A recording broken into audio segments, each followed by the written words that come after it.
கர்த்தருடைய பரிசுத்த நாமத்திற்கு மகிமுண்டாகட்டும். ஆண்டவராகிய இயேசு கிறிஸ்துவின் நாமத்தினாலே அன்பு கர்த்தருடைய பிள்ளைகளாகிய தங்கள் அனைவருக்கும் ஸ்வீட் ஊழியத்தின் சார்பாக வாழ்த்துக்களையும் ஸ்தோத்திரங்களையும் தெரிவித்துக் கொள்கின்றேன்.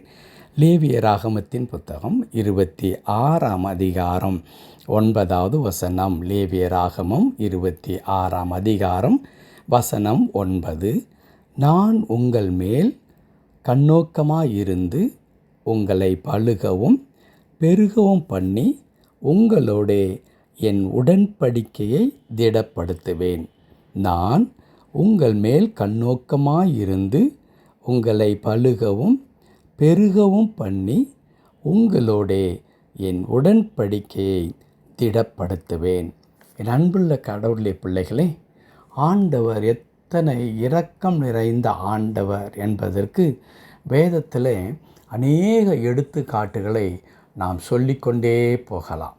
அதுவும் குறிப்பாக கர்த்தருடைய பிள்ளைகளாகிய அவரால் தெரிந்து கொள்ளப்பட்டவர்களுடைய விஷயத்தில் ஆண்டவர் மேலும் மேலும் இரக்கம் பாராட்டுகிறவராக, கிருபை பாராட்டுகிறவராக இருந்து கொண்டே இருக்கின்றார் என்பதற்கு இப்பொழுது நாம் வாசிக்க கேட்டதான இந்த வசனமும் மற்றொரு சான்றாக நிற்கிறதை நாம் பார்க்க முடியும்.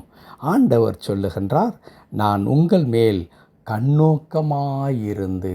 நம்மை கவனித்து கொண்டே இருப்பதில் கடவுள் அதிகமாய் அக்கறை உள்ள அல்லது விரும்புகின்ற ஆண்டவராக இருப்பார்.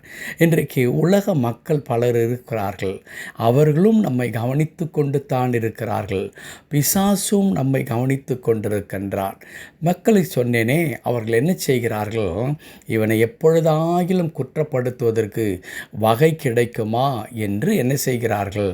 அவர்கள் அப்படியே நம்மை கூர்ந்து கவனித்து கொண்டிருக்கிறார்கள்.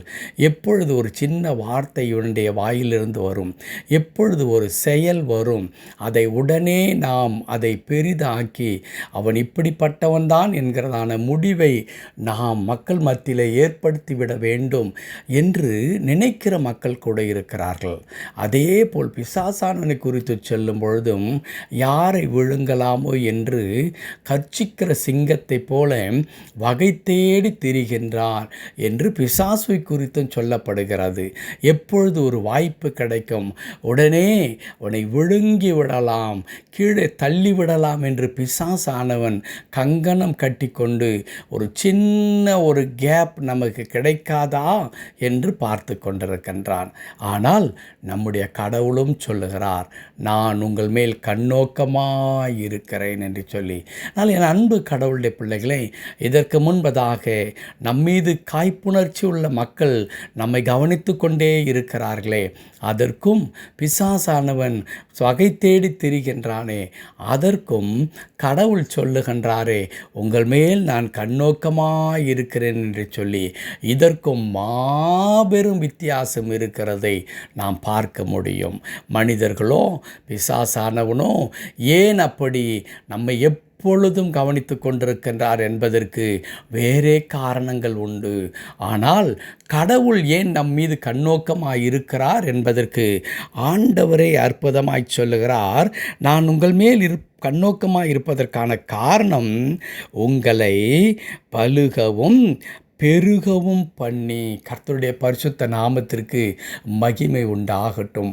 உங்களை பலுக பண்ண போகின்றேன், நீங்கள் பெருக போகிறீர்கள். உங்களை பெருகச் செய்யும்படியாகவும் உங்களை பலுகச் செய்யும்படியாகவும் நான் உங்கள் மீது என்ன பண்ணுகிறேன்? கண்ணோக்கமாயிருக்கின்றேன். எவ்வளோ அருமையான ஆண்டவர் அல்லவா!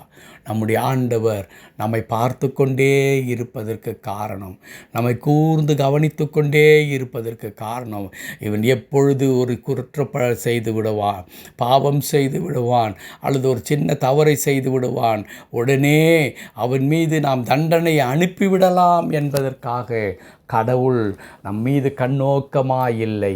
மாறாக ஆண்டவர் சொல்லுகிறார், நான் உங்கள் மீது கண்ணோக்கமாயிருக்கிறேன்.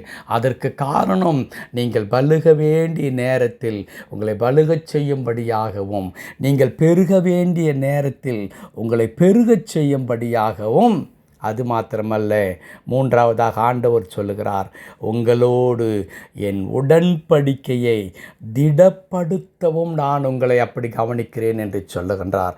ஆம், நம்மோடு கூட ஆண்டவர் தம்முடைய உடன்படிக்கையை திடப்படுத்துகின்ற கடவுள். உடன்படிக்கை என்றால் என்ன? இருவருக்கும் இடையிலான ஒப்பந்தம். என்ன ஒப்பந்தம் அது? ஆண்டவர் என்ன ஒப்பந்தத்தை நம்மோடு செய்து கொள்ளுகிறார்? நான் உங்கள் தேவனாயிருப்பேன், நீங்கள் என் ஜனமாயிருப்பீர்கள். தம்முடைய ஜனங்களாக நாம் இருக்கிறோம் என்பதை ஆண்டவர் நிரூபிப்பதற்கு நம்முடைய வாழ்க்கையில் அவ்வளவு மகிமையான காரியங்களை செய்கின்ற ஆண்டவராக இருக்கிறார். என் அன்பு கடவுளுடைய பிள்ளைகளே, ஆம், நீங்களும் நானும் அத்தனை சிலாக்கியம் பெற்றவர்கள். காரணம் என்ன தெரியுமா? நாம் கடவுளால் கவனிக்கப்பட்டு கொண்டிருக்கிறோம். கடவுள் நம்மீது கண்ணோக்கமாய் இருக்கிறார்.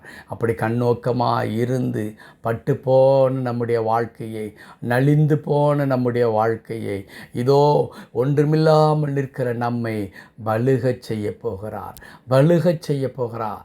நாம் பலத்த ஜாதியாக முடியாது. இன்றைக்கு ஒருவேளை தன்னந்தனியாக இருக்கிறவர்களாய் இருக்கலாம், கேள்விக்குறியோடு வாழ்ந்து கொண்டிருக்கிறவர்களாய் இருக்கலாம். என்னுடைய எதிர்காலம் என்ன? அது ஒரு பிடுங்கி போடப்பட்ட ஒரு செடியைப் போல, தரித்தெறியப்பட்ட ஒரு மரக்கிளையைப் போல, என் வாழ்க்கை அப்படியே தூக்கி எறியப்பட்டு விட்டதே. உப்பில்லா சாரமற்ற ஒரு உப்பை போல நான் வீதியிலே கொட்டப்பட்டதற்கு சமமாக இன்றைக்கு கருதப்படுகிறேன் என்று நாம் நினைக்கலாம். ஆனால் அன்பு கடவுளுடைய பிள்ளைகளே, ஆண்டவர் சொல்லுகிறார், உங்களை நான் பலுகச் செய்ய போகிறேன். நீங்கள் பலுகுவீர்கள். நீங்கள் பெருத்தவர்களாக மாறப்போகிறீர்கள். நான் உங்களை பெருகவும் செய்ய போகிறேன்.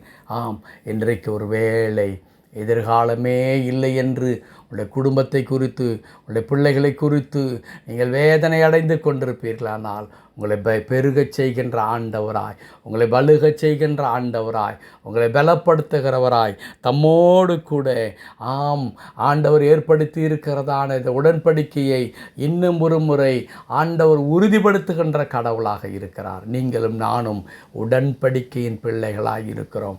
ஆண்டவருடைய சொந்த ஜனமாய் இருக்கிறோம். கடவுள் நம்மீது வைராக்கியம் உள்ளவராய் இருக்கிறார். ஆகவே என் அன்பு கடவுளுடைய பிள்ளைகளே, நீங்கள் பட்டு போன ஒரு செடி அல்ல, பிடுங்கி போடப்பட்ட ஒரு செடி அல்ல. எதிர்காலமே என்ன என்ற கேள்விக்குறியோடு வாழ வேண்டியது நம்முடைய வாழ்க்கை அல்ல. ஆண்டவர் நம்மை பெருகச் செய்கின்ற ஆண்டவராய், பலுகச் செய்கின்ற ஆண்டவராய் இருக்கிறார். ஆகவே கவலை கொள்ளாமல் அந்த உடன்படிக்கையில் ஆண்டவர் சொல்லுகிறாரே, உங்களோடு என் உடன்படிக்கையை நான் உறுதிப்படுத்துவேன் என்று சொல்லி, ஆம், கர்த்தருடைய அந்த உடன்படிக்கையிலே நாம் உறுதியாய் நின்று, ஆண்டவரே, எந்த சூழ்நிலையிலும் நான் உம்முடைய பிள்ளையாய் நான் வாழ்வேன். ஆண்டவரே, உம்மை விட்டு நான் தூர போக மாட்டேன், உம்மை மறந்து போக மாட்டேன். நீர் இல்லாமல் ஆண்டவரே இந்த உலகத்தில் என்ன ஒரு வாழ்க்கை என்று நான் சற்று கூட கனவு காண மாட்டேன். ஏனென்றால் யாரிடத்திலே போவோம்? ஜீவ வசனம் உம்மிடத்திலே இருக்கிறது என்று பேதுரு சொன்னதைப் போல நான் அர்ப்பணிக்கிறேன் என்று சொல்லுவோம். ஆண்டவர் பெரிய காரியங்களை செய்யட்டும். கர்த்தர் தாமே அந்த வண்ணமாய் நம்மை ஆசீர்வதித்து தொடர்ந்த உடன்படிக்கை நம்மிலே உறுதிப்படுத்தி வழிநடத்தி பலப்படுத்தி ஆசீர்வதிப்பாராக. ஆமேன், ஆமேன்.